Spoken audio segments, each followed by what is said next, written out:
Sangana zvekare kwatiri kuita paZim Newsbeat TV. Zita rangu ndinonzi Frank Wesere. Ndinovimba mukati mekurarama vazhinji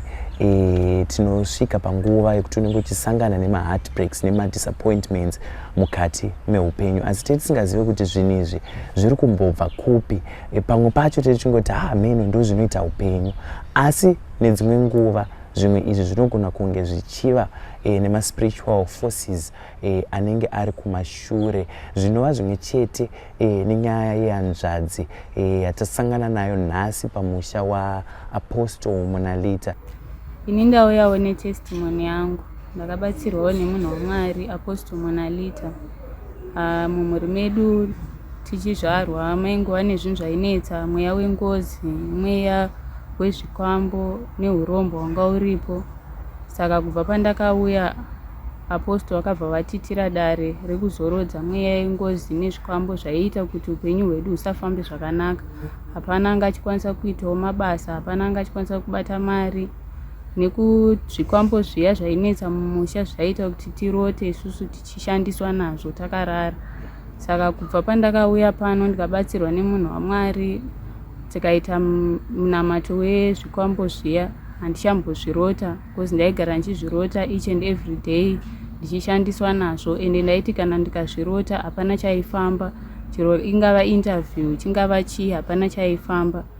Ndokubva vazondipa umwe munamato wekucleansa wandakanoshandisa. Soon after ndapedza munamato iwowo ndakabva ndaita dream ndichibuda chinhu chishiri kuprivate part kwangu. Chishiri changa chakaputirwa nemunamato wanga wandipa wekucleansa zvinhu zvainetsa mumuviri medu, muzvibereko, muchiuno, zvinhu zvakasiyana siyana. Saka kubva ipapo handichamborote anything, and even mapains andaimbonzwa kare muwest akabva atomira. Ndaiti kana ndikanzwa fufutirwa mudumbu ndaishaya even appetite chaiyo. Iko zvino kubva pandakapiwa munamato wekucleansa ndaane appetite, ende pandakarota chishiri ichocho ndakatomuka ndichida kutotora screenshot kuti ndiratidze munhu waMwari kuti aonai zvandarota. Ndokubva ndapepuka. Saka ndoda kungotenda nekubatsirwa kwandakaitwa.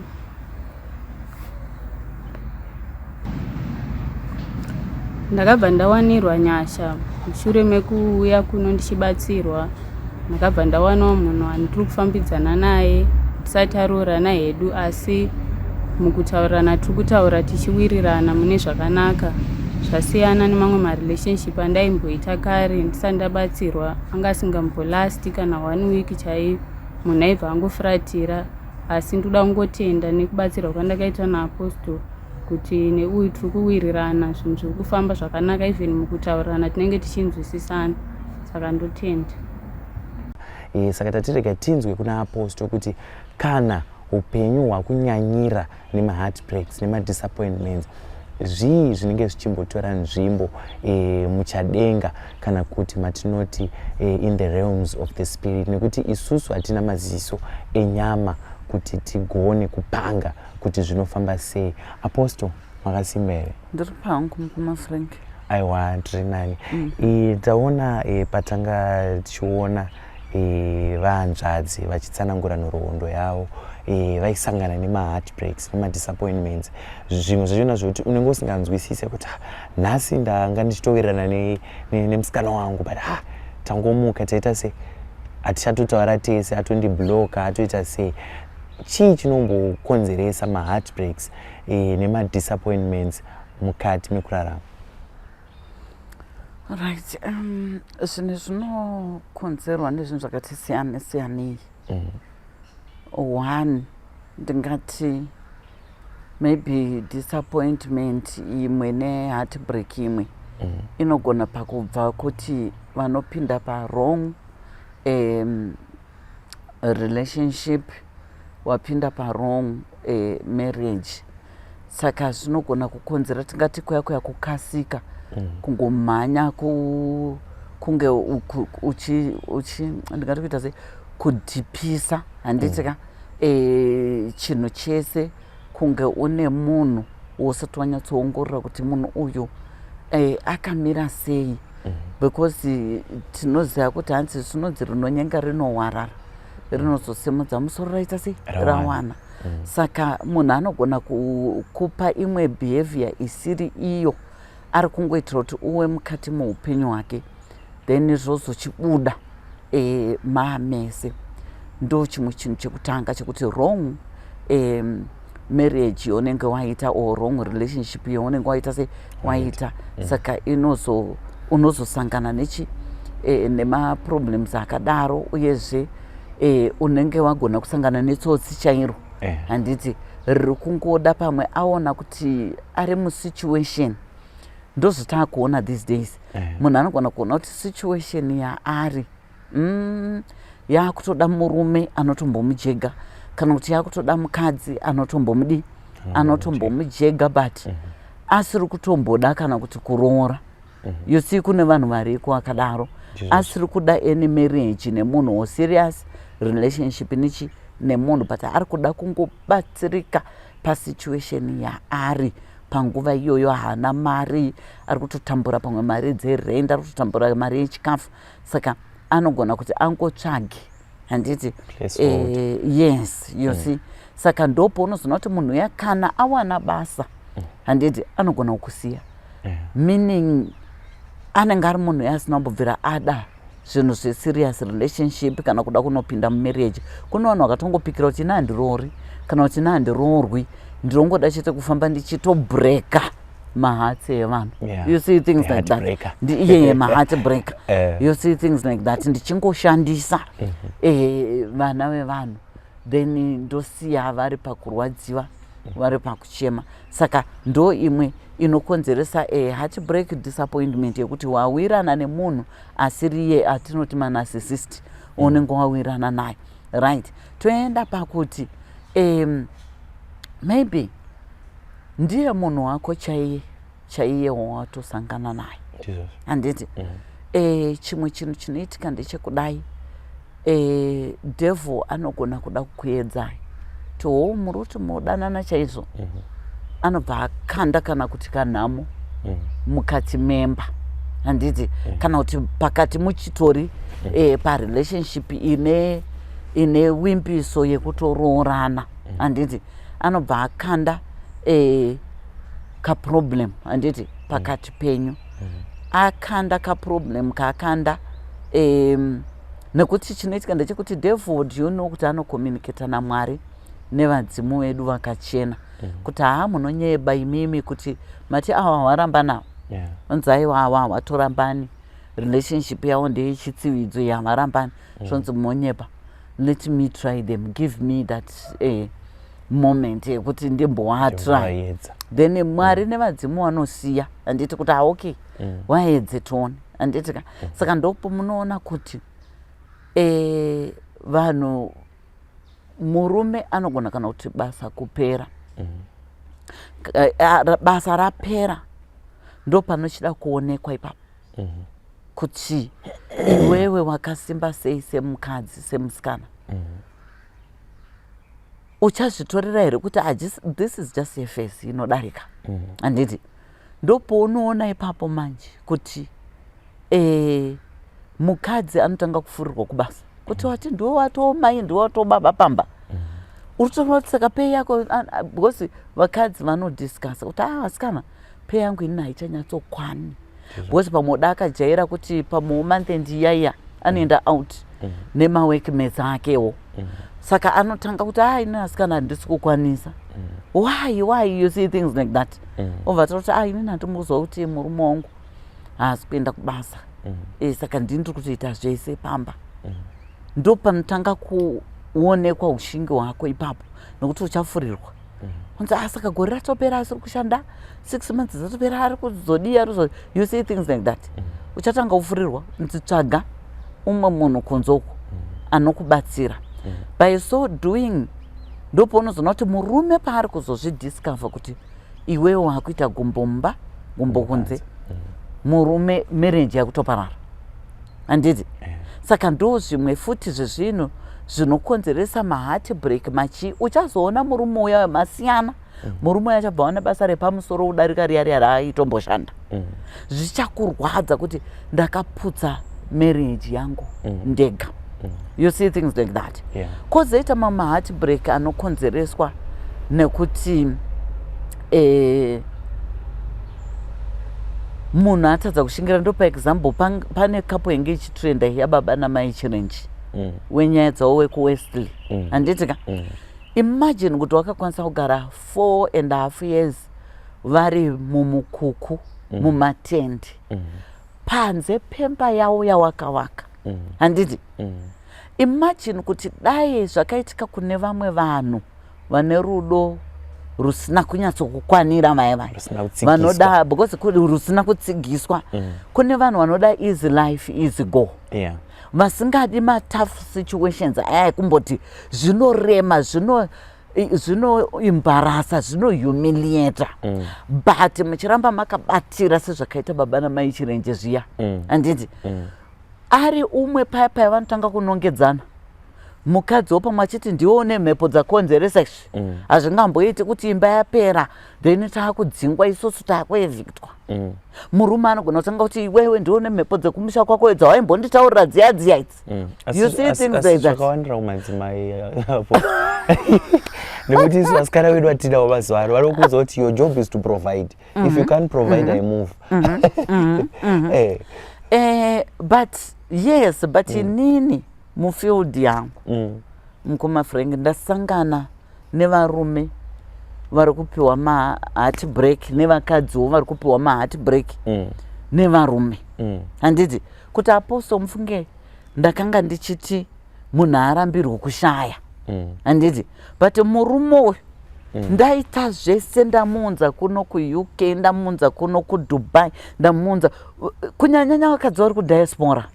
handiti anenge ato handingasii murume wangu kuno ini zvandatanga kuenda vamwe vanenge vakabatsirwa pamwe nehama dzavo kuti aende uchiti inini zvandashanda chega ndichiti umwe wangu ateri ako ikoko akuziva UK in and out haachadzoke kumba neniskomanake kaaposto haachadzoke kumba. You say things like that. Saka kunewo varume vari kuzviita izvozvo kuti kana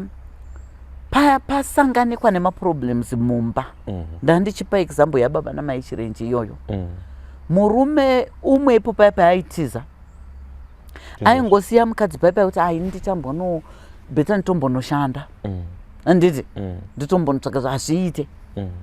but vakaramba vakabatira pakunamata vari pamwe chete mukadzi paya ndiye aitobuda netswanda yekunotengesa mavegetables chinyi matomati nechi kuti waone kamari kekuti vadye chichi handiti vana vachichengetwa mumaraini zvinhu zvokuti murume asina kusimba pachinhu chakanutiza ingadai akasiya kana kuti atsvagira mukadzi ka1 room samwe but chaita kuti nhasi uno wazodzokere mumba mavo Mwari nevadzimu wakaona kubatana kwavo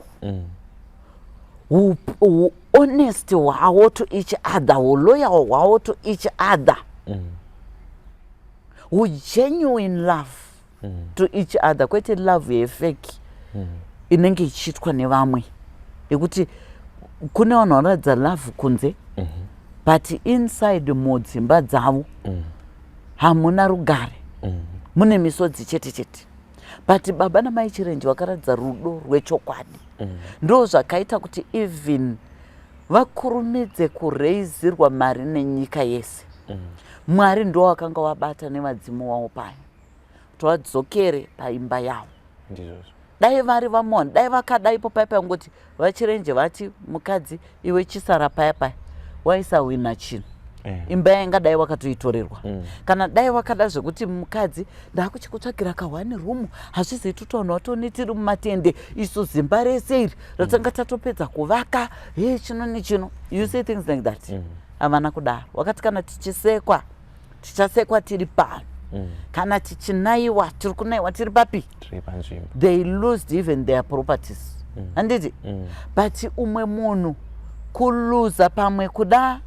Do you know kuti kuno vanhu mukati mekurarama umu vari kugona kuluza kana kuti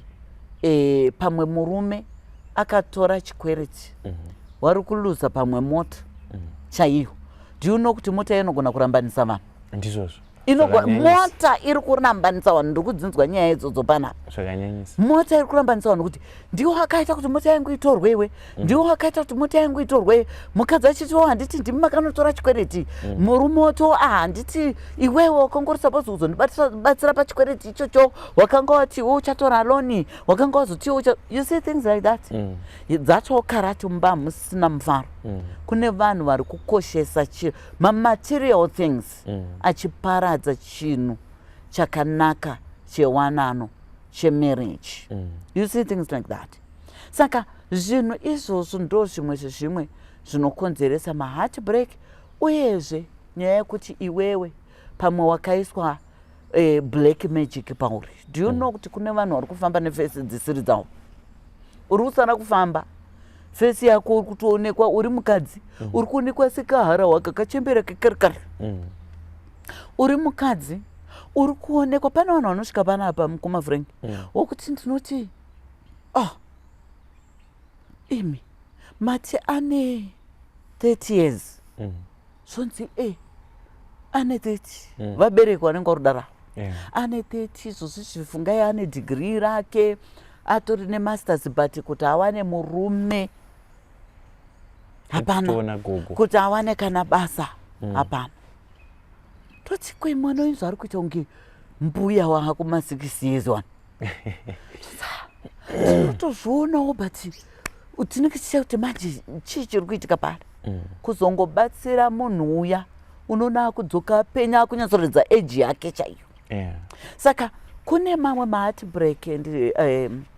and disappointments anokonzeswa wakaiswa that black magic pauri that black garment pauri rokuti munhu ari kukuona sechimwe chinhu ari kukuona semhuka pane vamwe vanchaikwaniswa that black magic yekuti manheru achienda kungonosvika manheru kuti akuda kuenda kunorara patina yake inomuona sechimwe chinhu makusena achimuka patina yake inenge ichimuona sechimwe chinhu zvokonzeresa kuti murume anogona kusuduruka kana kuti muchitori murelationship yekuti muri kupota muchionana anobva ndopounoona wablokwa anenge audzawo pamahama dzake nzi iwe bloka handiti mukadzi wechikwambo mukadzi wengozi pane zvaakaitwa chichi you see things like that saka zvinhu izvozvo iwe unosara kurwadziwa manje kuti ko ndakamutadziri vari kuvanhu vakadaro okuti apostle inineka ndanzwa nekurambwa but ndinotrayawo my level best kufadza munhu wangu but unotozotongoona atokubloka you see things like that ndizvozvo zvaizvo unenge wakaitwa unenge wakaiswa chinhu pauri chinenge chichigara kana mudumbu mako kana muchipfuwa mako kuti paunongodai kana muchibereko paunongodai chinobva chakukavha neimwe fesi yes pazvikonzero zvese zvamandiva apostle ndoda kudzoka pane chekutanga this might be funny but zvinhu zviri kuita sei zviri kuitika matsanangura mukati there's a time yekuti the devil anowana mukana wekuti akuteste kunge ari kutesta sugar tea why Mwari vachitipinza that phase now I'm asking from a perspective yetheology yenyu kuti nei zvichidaro nekuti matambudziko aya unosangana nevanhu vazhinji vanenge vachingoti satani anini rwendo runo akandiita sona why Mwari vachitipinza that phase iyoyo yekuti iwewe mwana wangu imboyedzwa ende nei futi isusu techizviti tiri kunamata tiri kuzotadza kutsungirira ipapo right mubvunzo wakanaka ndongorefer like kuBible handiti tinoona kuti kuBible Jesu iye pachake akapinda pakuedzwa handiti taona Jesu apinda pakuedzwa tiri kuzoona kuti even pamadisciples ake haana kungoti iwe handiti uya pano handiti ka watowo disciple yangu iwe uya pano watowo chakati vanhu vaivai vakaedzwa for 5 years before waqualifya kuita madisciples aMwari handiti waingonzi nditeeri but hawana kuita madisciples automatic handiti wakapinda pakuedzwa handiti nenzira dzakasiyana siyana naJesu handiti kuzosvika waqualifya kunzi wamadisciples aMwari handiti ka ndo zvamunoona kuti even mumarelationships tinoti vanhu pananai mukana wekuedzana kuti uzive munhu wauri kutora kuti akaita sei, uzive munhu wauri kuda kupinda naye muwanano kuti akaita sei. Do you know mukoma Frank kuti kune vanhu wekuti haadi majokes unogona kutoroverwa izvozvo unosara uzoti aiwa I'm just joking mbama yatokukwapedza kudhara kuti what are you trying to say. Kune vanhu vakadaro handiti vasingadi majokes saka unosanwa kuedza munhu wako handiti kuti umuone kuti munhu akaita sei. Kune vanhu vanoedzana nemapresence chaiwo handiti kuti ambotenga kanhu ke$5 kuti aone kuti are you going to appreciate chinhu che$5 handiti uri munhu akaita sei iwewe, uri munhu anotambira here kuti ndo zviripo ndo zvakwaniswa nemumu wangu $5 iyoyi. Saka ipapo pakuedzana ndoponoona kuti munhu yaanoita here because achabva ango kuti unopenga uri kundiona ndiri so cheap kuti ndingapfeke kanhu ke$5 unganditengere kanhu ke$5 iwe. You see things like that. Atosangana nazvo. Yes. Because you find kuti isusu I might sound biased but as men tinotengerwa masocks wapedza kutengerwa masocks ka uri kunzi nditengerwa Benz iwatengerwa masocks asi ini ndikada kudzora masocks iwayo my way. You see now saka ipapo ndoponosana wako kunge uchitesta munhu wako kuti munhu uyu munhu akamira sei nekuti pane rudo rwechokwadi umwe wako haasani kuofendwa nezvinhu zvisina basa handiti maybe matauriro awaita unosanwa kuti ubvunze kuti hanonyatsokunzwisisa handiti watichi handiti kwete kuti uri kuti kudii urusoseineniwe urusodineni ibva watoziva kuti munhu yemumba muchagara iri karati chete handiti munhu ngawe munhu anojokekawo naye zvakafanana newo ukatraya musikana wako kuti hada umbomuedza da kuona kuti rudo rwake neni munoziva kuti pane imwe weight yerudo runosanwa kuona kuti umwe wangu anondida zvechokwadi no matter what. Ukaedza ndakutokupai tipi even wachaona this program handiti yedza mume wako kuti handichakudi muti handichada ndaona kuti ingomutaimira aine kanhu kakukanganisira handiti wobva wangoti handichada handiti hadzifere dzimba dzedu idzi ndozvendikutaura kuti yedza munhu anokuda anokubvunza Frank kuti come here wati kudii zvaita sei wapindwa nei nenyaya yezvandaita izvi wadii wandiregerero handiti but ukanzwa munhu atokuti wati hauchada it's okay tozongosangana pamberi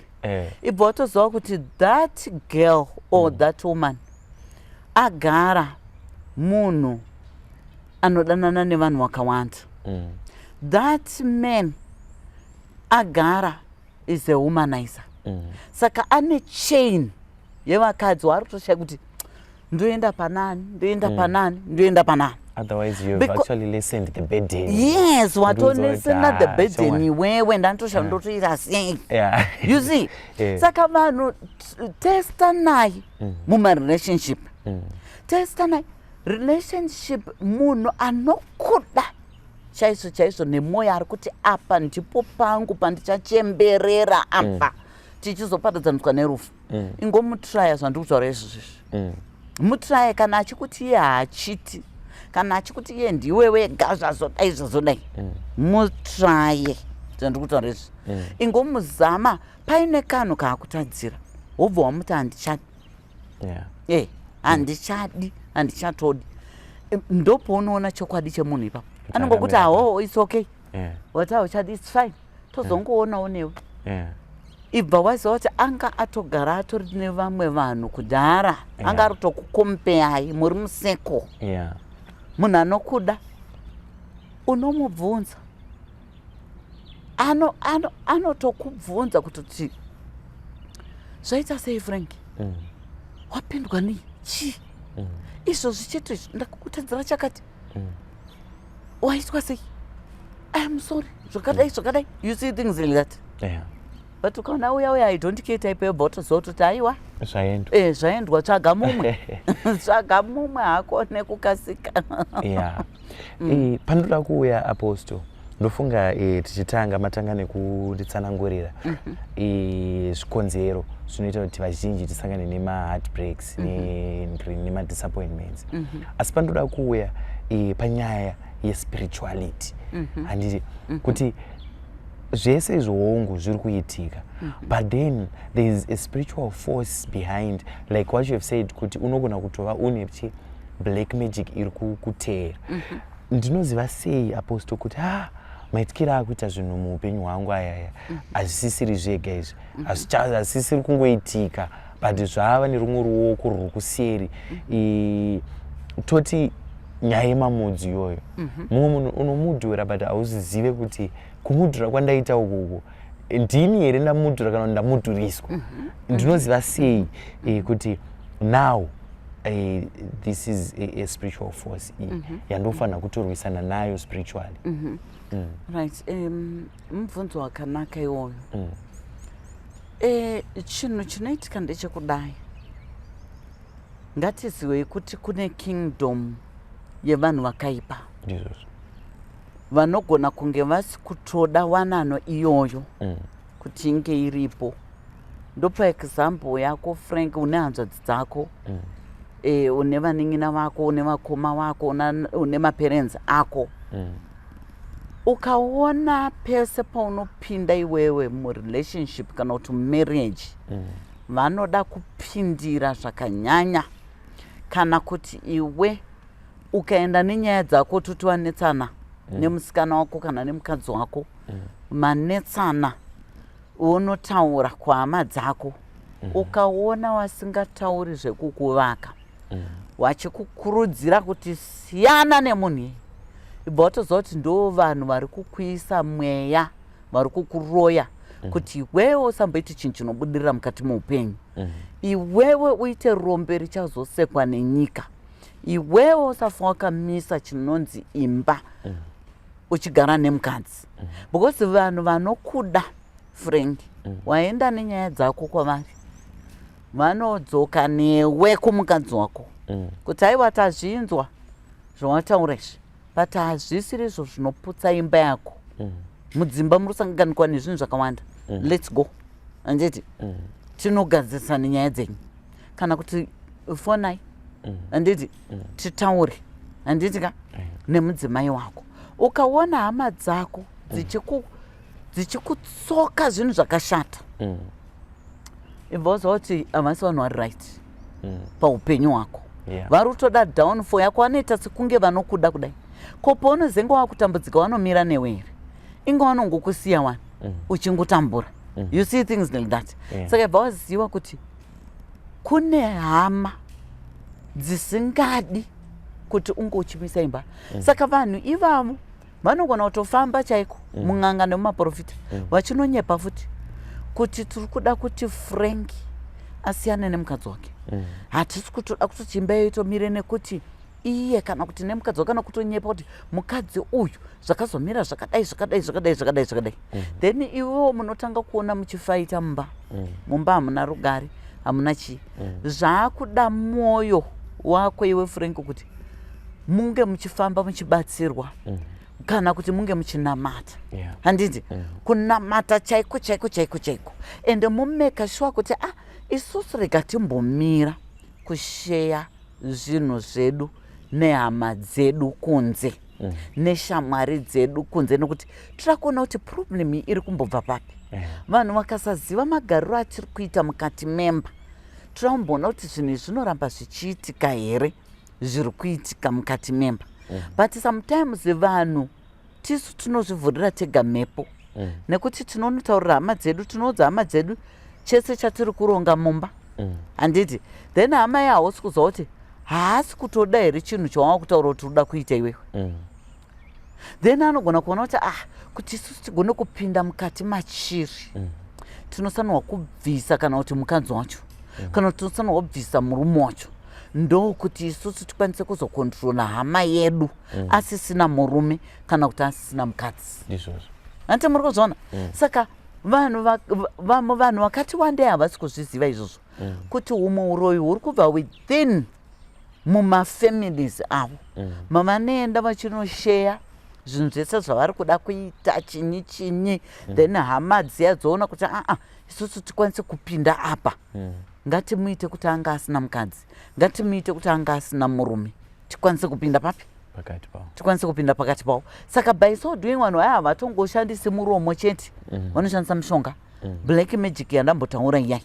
kuti ndo inoitwa kuti vanhu mutange kusemana mumba mutange kuvengana mutange kusatrustana mutange kushorana you see things like that zvokuti unotanga kuzvibvunza kuti ko munhu zvanenge akutongoshora zvinhu zvese zvandinoita kuna vanhu vakadaro kuti anoti aposo mufunge kana ndikabika zvinonaka zvinenge munhu anenge achingoshora kuti zviko zvamatibikira izvozvi zvi zvamatibikira zvokuti pamuda wamwe vanhu vanenge vachitokomenda kuti mabika but your partner ndiye anenge achingoshora meaning pane zvinenge zvatoitwa chiroyi chinenge chaitwa sei chaitwa kuti musamboappreciatani mumba yes saka zvinhu zvoda kuchenjerwa izvozvo koita chiroyi chekuti unyatsototi munhu anenge atogadzirwa aiswa mweya wemunhu akafa paari handiti kuti chese chanoita chinongoonekwa sechakafa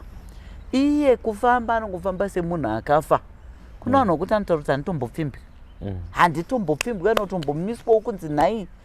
sisi ndakudai vanenge vakaiswa mweya yevanhu vakafa vanhu ivavo because uri kufamba zvako panyika apo but vanhu havasi kukuona yes wakaiswa mweya yekumakuva yes apa ndatoita kupererwa cheko nekuti sekutsanangura kwamuri kuita apostle zvinhu zviri kusanganikwa nevanhu mumwe unomunzwa kutoti munoziva here kuti ndinda kutopinda mu40 years handisati ndamboita mukomana handisati anonditi zvonizvo inini ndakufarira and I think ndinogona kukuita mukadzi wepamba iko zvino apostle muri kutipa imwe picture yekuti unogona kunge uri kufamba uye wakatakuriswa mweya yevanhu vakafa zvokuti usaita sei usaonekwe paunenge uchifamba ende matambudziko aya futi anenge achibva kumhuri zvinogadziriswa sei manje nekuti hama dzangu idzodzodzo ndova vanhu vacho vari kukonzeresa ende ndo vanhu vandiri kunzi zvonizvo kana ndafamba kumasowe kuna nani ndonzi uya nevakuru uya nanani ndinozoita sei ndawirwa nedambudziko rakadaro right I think ipapo panoda kuti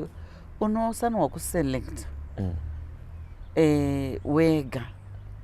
hapana chinombonetsa pakutesta hama dzako kuti uone kuti munhu anokuda ndeupi munhu anofarirawo kukuona uri happy uchiita zvinhu zvinobatika mukati mekurarama zvinoendeka ndeupi you have to test them enda nechinyaya nje handiti chouri kuda maanswers from them handiti ndopounobata especially munyaya dzemarelationships ingocreata nyaya yekunyepa handiti woenda wakaungana kudai wototi kumba uko hakusi kugarika nemukadzi wangu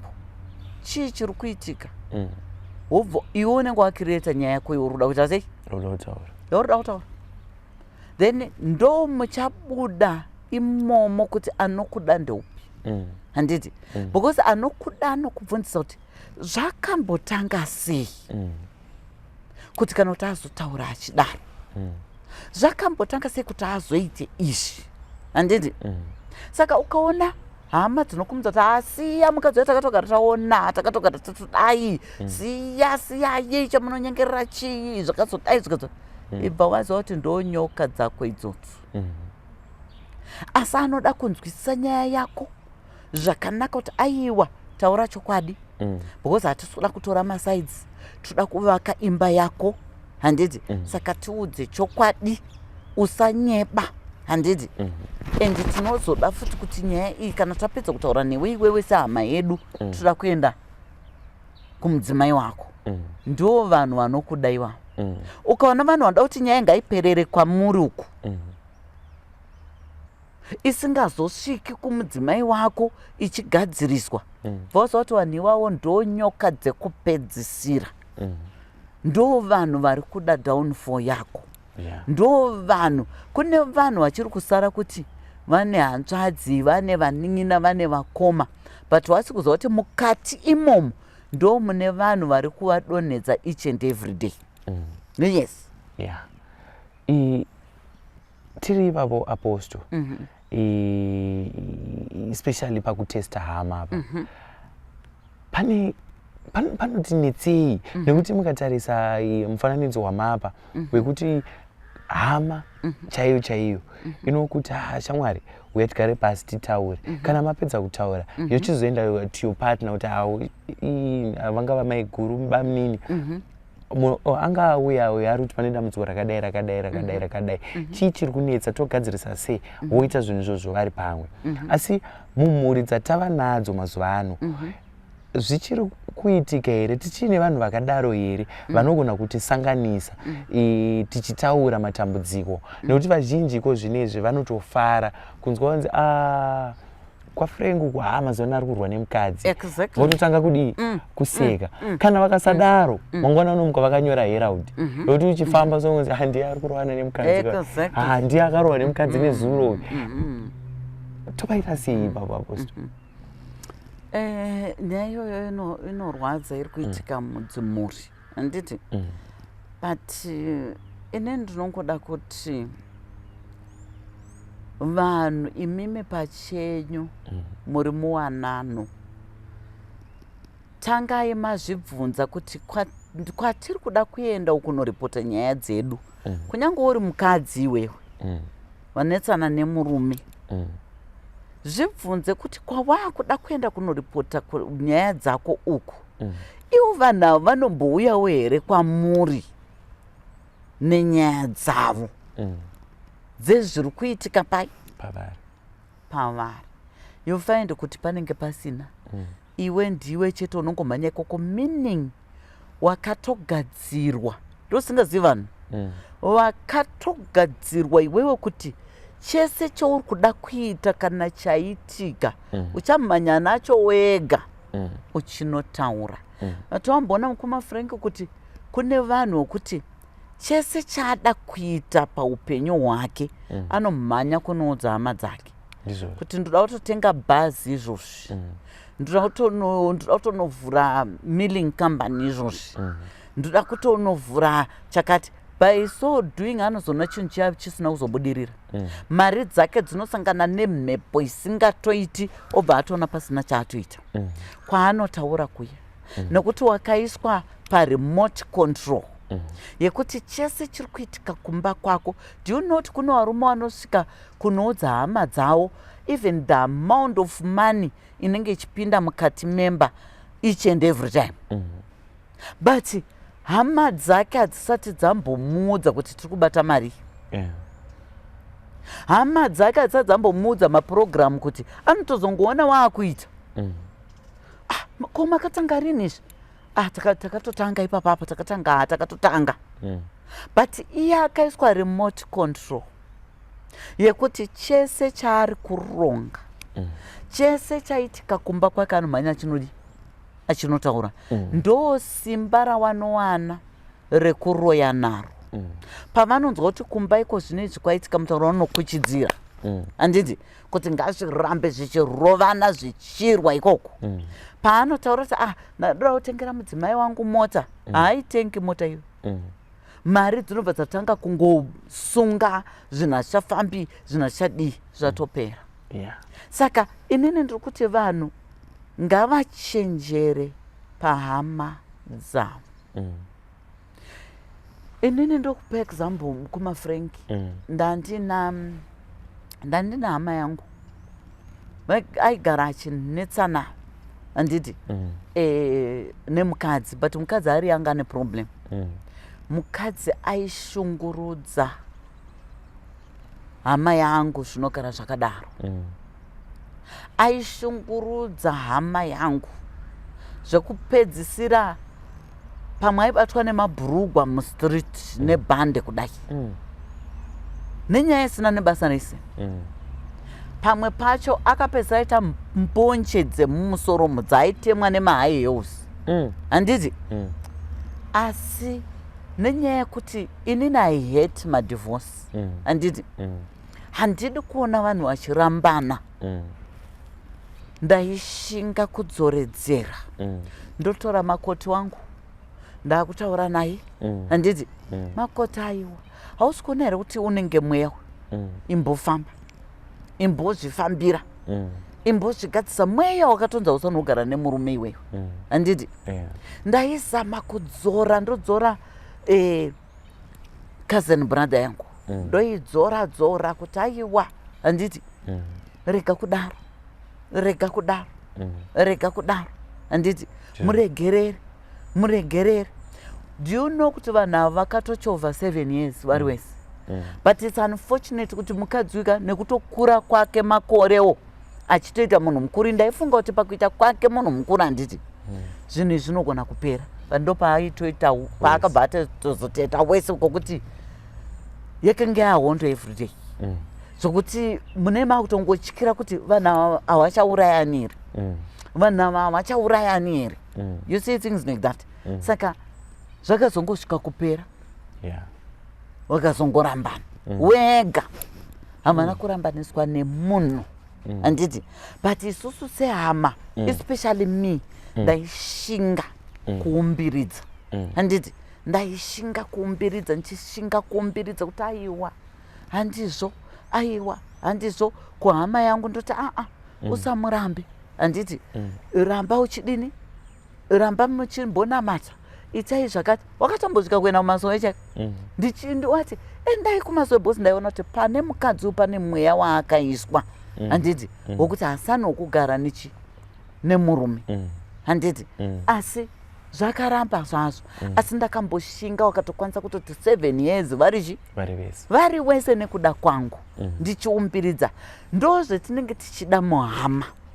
but you find kuti hama zhinji these days nenyaya yekuti vanenge vakatarisa tunhu tuya tuyoto turi kushandwa nehama yavo ndoti vanenge vakaburitsira ziso handiti you find kuti hakuna hama inogara nemadocuments emurume akaroora iwewe Frank waroora unonogara unonopa hanzvadzi yako iwewe madocuments then hanzvadzi yako yobvuma pane pabhaizika hanzvadzi yako yobvuma kugara nemadocuments angava ari emba angava ari emastands angava ari emota angava ari emuchato hanzvadzi yako ndo inogara nemadocuments iwayo for what tiri kudzinzwa kanyaya dziri kuitika pamwe ndiye waanenge mukadzi wake ndakafonerwa recently namai vamwe vachichemoti munozivapo so all along ndaisaziva kuti madocuments edu ese murume wangu akatora akanopa hanzvadzi yake ndakatoti ndiri kutomubvunza document redu remuchato marriage certificate yaidikwa kuchechi handiti saka zvayaidikwa kuchechi ndo pandaitotsvaga pandaiziva paigara mafairo edu ndakaona pasina chinhu kana matsamba emba chinyi ndakaona pasina matsamba emwe stendi yedu yatakatenga recently ndakaona pasina ndakuchimubvunza ko madocuments ari kupi kwakuti ari kuna tete ari kuna tete hao ende ari kuitei ari kuitei kuna tete yeah. Saka ndakamuudza ndikati munoona kuti murume wenyu one anokuvengesai nehama dzake nekuti mimi pamuchaenda muchinodhimanda madocuments kana kuti iye paari kuenda kunomatora hamusuzwa zvaachataura achatotaura kuti ari kutopopota kutoti chanzo chako ichocho manje dautopedzera nacho anononyepa kuti saka ndipe madocuments ai iwewe satete uri kuchengeterei madocuments ehanzvadzi yako ane mukadzi ane kumba kwaari kuti ndokumba kwake kwaari kugara why uri kuchengeta madocuments uri kurara nanzvadzi yako uri kuchengeterei madocuments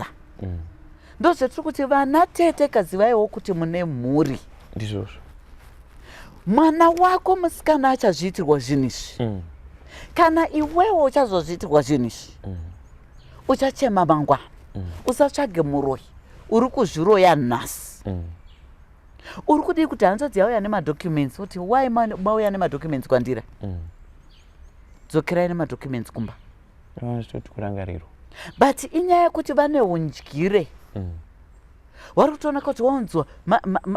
mapepa emota aunzwa ikoko mapepa ese edzimba aunzwa ikoko undyire ende ndo vanhu vanogona kutouraya hama yavo nekuti wapiwa mapepa ese ari mumaoko mavo saka they can do anything ndosaka muri kuona these days kwaane mafake will ari kuitwa mafake will ari kuitwa aya inyaya yevarume kana kuti vakadzi vetiri kutaura kuti vanonochengetesa madocuments kuhama dzavo achiita sekuti haana murume kana kuti haana mukadzi saka hama dzedze dzinokwanisa kunoti apa tinopinda kapa ega tinoitise will refeki nekuti mapepa ese tinawo tisu tinawo pano ndosaka muri kuona kuti kune vanhu vari kuzochema nhasi kuti spouse yake yashaika anoona mumba musina document kana one paari kunodai ari kunoona kunobudzwa will refeki kunzi zvese icho ndechanhingi icho ndechanhingi icho ndechanhingi saka ini ndiri kuona kuti vanhu pachavo iwewe samukoma Frenki kana wakuziva kuti ini ndane mudzimai wangu ziva kuti paane zvimwe zvinhu zvisingadhishwi out kuhama zvaazvako nemudzimai wako yes yeah. Mauya zvakanaka aposto ndoda kuita tichidzokera patestimony yataona nanzova hanzvadzi yangu vachitsanangurawo matambudziko avaisangana nawo muchitanga kubata dare ravo kusvikira tazosvika pakuti pane zvazobuda pamuviri wavo ndoda kuti mutidzorere aposto tifambe nedare iri kuti imimi ndimi munoona kamuchamepo muchisangana navo zvii zvamakaona zvii zvakazoita kuti muti iwewe ndine dare rako ende dare rako roda kuti nditomboshanda iwewe uripo pano ndichikugadzirira zviri kuita sei zviri kunetsa right chinhu chandakanga ndaona ndechekuti mukati medzinza iri makanga mune kurombewa kwakaitwa makanga mune mweya wengozi ndo wakapedza mhuri handiti mukati medzinza uyezve ndo zvaikonzeresa kuti varume vatadze kugara mudzimba nemadzimai handiti angoti achibva apa apinda apa achibva apa apinda apa achibva apa apinda apa achibva apa adai ndo zvakanga zvakukonzeresa madisappointments futi kuvana ava vachikura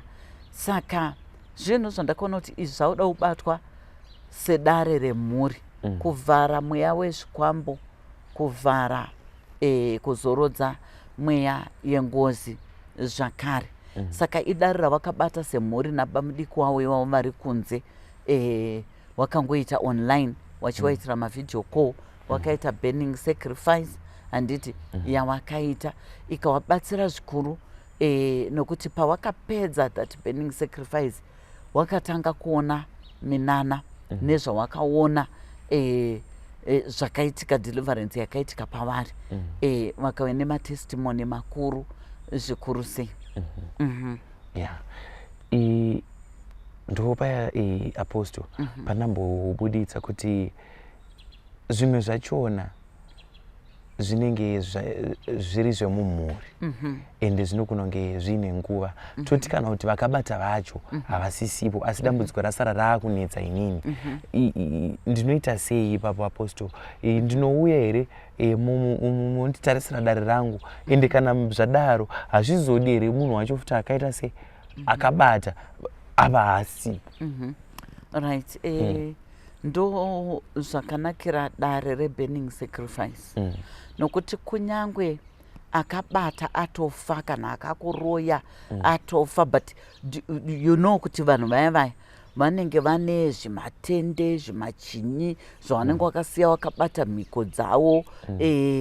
nezita rako handitika. Saka nyaya inoitika ndeyekuti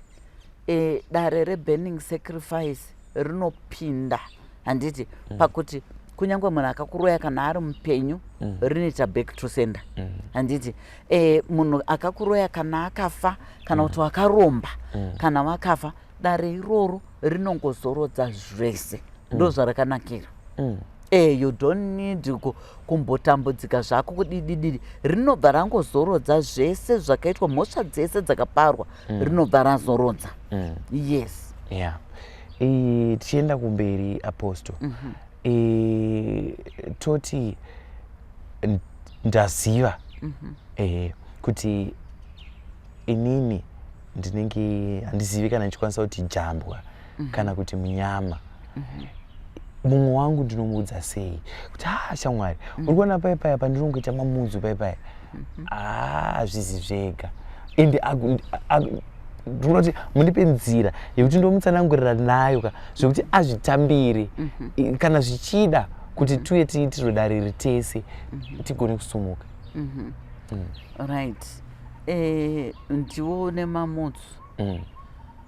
uri kuda kudzivisa mumwe wako ndo zviri kuitika pandiri. Ndafunga kuti tinobatsirwa. Ene ndinongoona kuti kana muri vanhu muri kudanana handiti you have to share everything zviri kuitika pauri ndo kuti relationship yenyu, marriage yenyu igare zvakanaka murudo. Do you know kuti kune vanhu okuti anogona kunge achitoshandiswa nezvima spiritual wives kana spiritual husbands but haatauriri spouse yake handiti kuti inini ndo zviri kutoitika pana anobatwa nekunyara nepride here yekuti ndinozonzi ndiri kutoshandiswa nezvikwambowo but it's not your fault. Kutoroyiwa kwawakaitwa kwokuti unosanirwa kutozvifumura handiti. Ukachifumura chinhu chinowe wiki chaita wiki hauchanetsi kubatsirwa kwako handiti, but ukachichengeta icho chinhu ichitoti saka munhu wangu ari kundida, munhu wangu ari kundida. Saka unosanirwa kuti ushare nemumwe wako. Ndo zviri kuitika pandiri. Saka ndandafunga kuti tiwane munhu angatibatsire dambudziko iri zviperi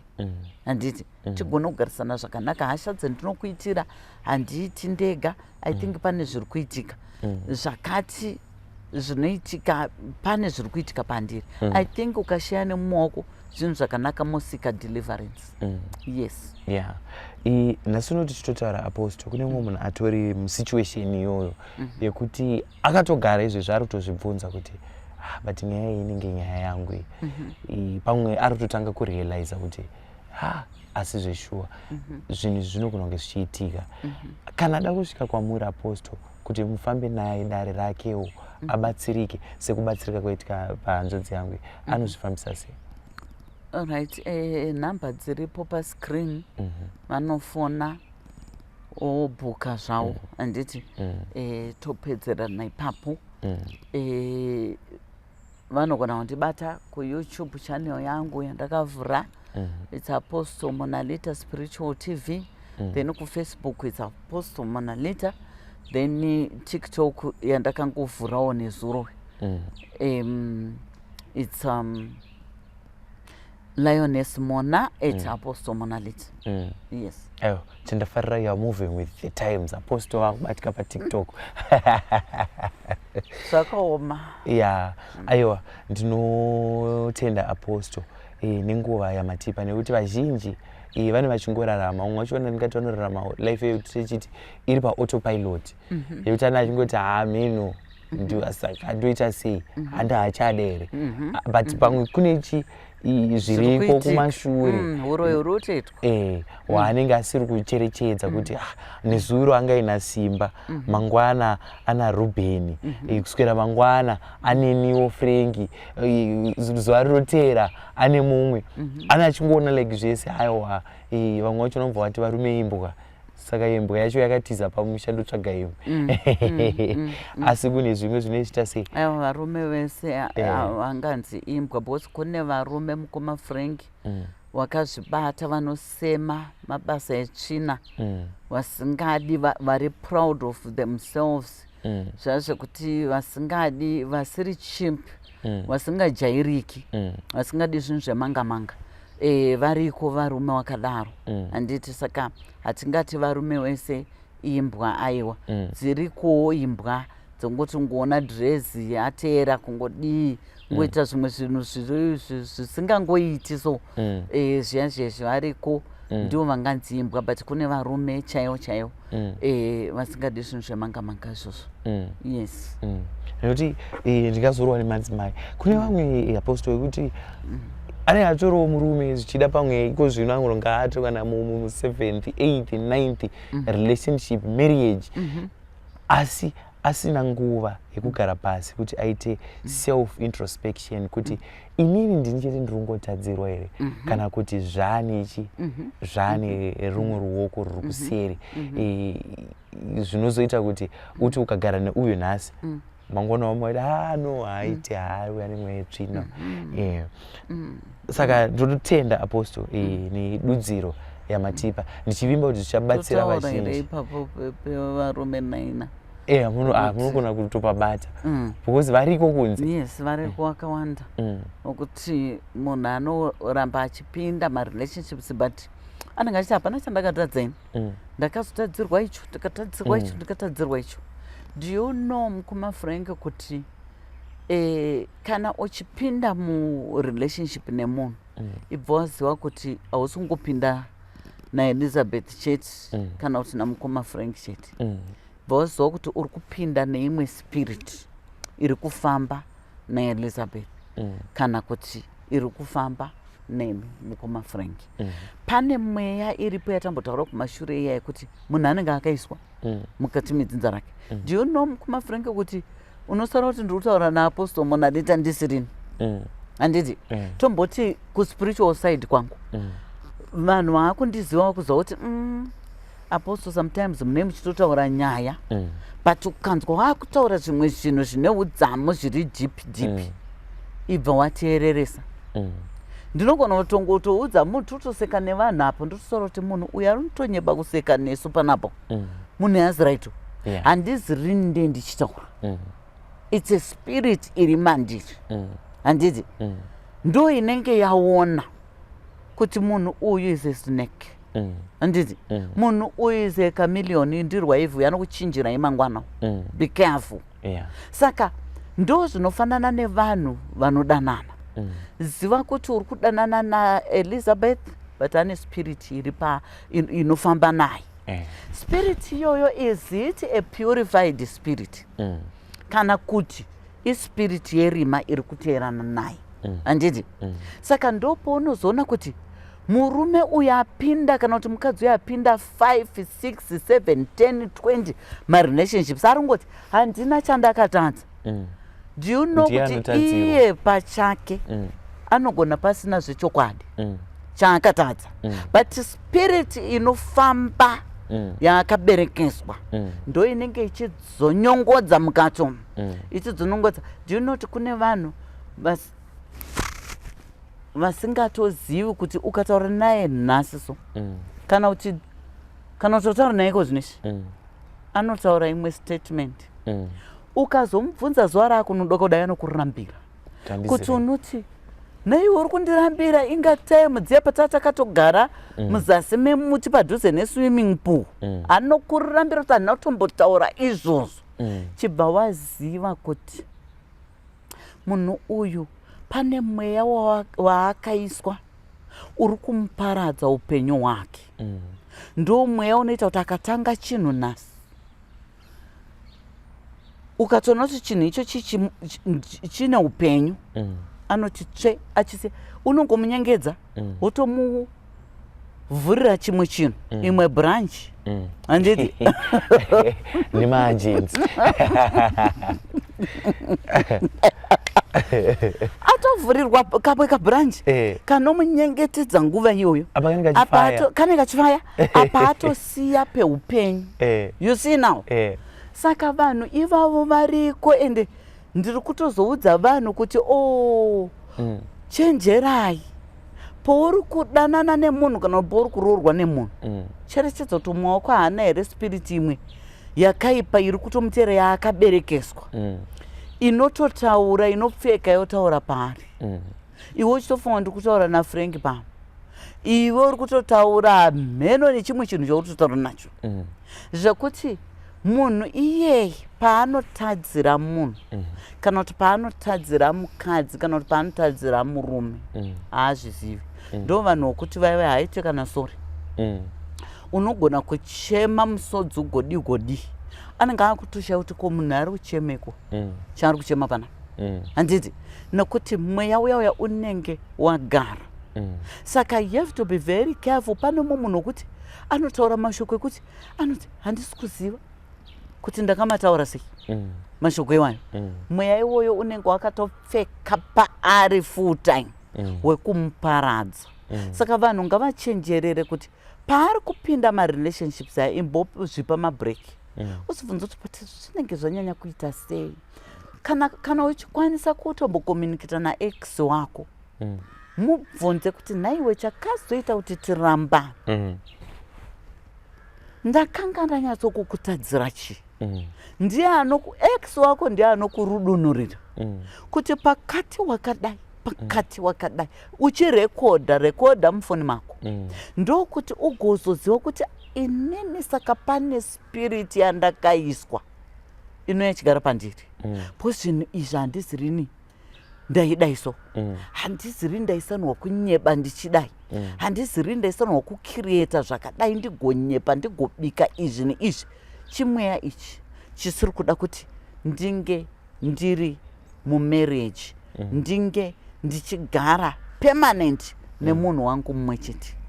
yes yeah. aiwa ndapabata apostle nekuti ipapo futi mumwe akasadaro unonzwa kuti ini ndakazongodza mwoyo wangu mwoyo ziva zvekupamba ropa izvi zverudo izvi aiwa rudo ruriko aiwa rudo ruriko chairo ruriko but vanhu ngavacherechedze kuzwa kuti mhepo dzawandisa mukati menyika yedu vanhu vari kufamba wakaberekeswa mweya yekuparadza upenyu uyu haana kwaanosvika haana kwaanoenda handiti mukada kutarisa vanhu ivava zvinenge zvichiitika kumarelationship ake ndo zvinenge zvichiitika kumabasa chaiwo ari kudzingwa pakambani akaenda paagara 2 months 3 months basa rapera kana even ringave business kungoita just few months donoro ratogumira munzira ndo zvinenge zvichiita nemarelationship ake yes aiwa ndinovimba apostle vane nzeve vanzwa iyi nyaya yekuti togona kuswera zuva rese tichitaura muri yezimbabwe ndovimba manzwa apostle munalita vachitaura vachitsanangura matambudziko atiri kusangana nawo mukati mekurarama vamwe tinongochema after kuchema maheartbreaks madisappointments asi tisinganzwisise kuti zviri kubva nekupi ndovimba manzwisisa kuti zvimwe zvacho hazvisingori zvega zvimwe zvacho zvine a spiritual force behind inenge ichitoda kuti uzvigadzire in the spiritual realm uye sekutsanangura kwavaita kuti nhamba dzavo ndidzo dziri kubuda pazasi pescreen kana uri mumwe wevanhu vakadaro vanoda kubatsirwa naapostle fonera nhamba dziri ipapo unge uri unobatsirika uyezve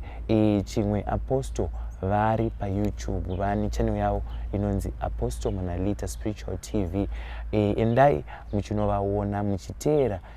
muchinzwisisa mamwe matambudziko ane vanhu vavari kusangana nawo, zvichida pamwe unogonawo une rimwewo dambudziko rinogona kunge richida Apostle Monalita. Ndovunge vimba futi manzwisisa kuti vati vakuwanika paTikTok. Mukaenda paTikTok mukanovatsvaga ipapo munovawana. Ndakamirira ZenNewsBeat TV ndiri kuno, ndinoda kuti chisarai.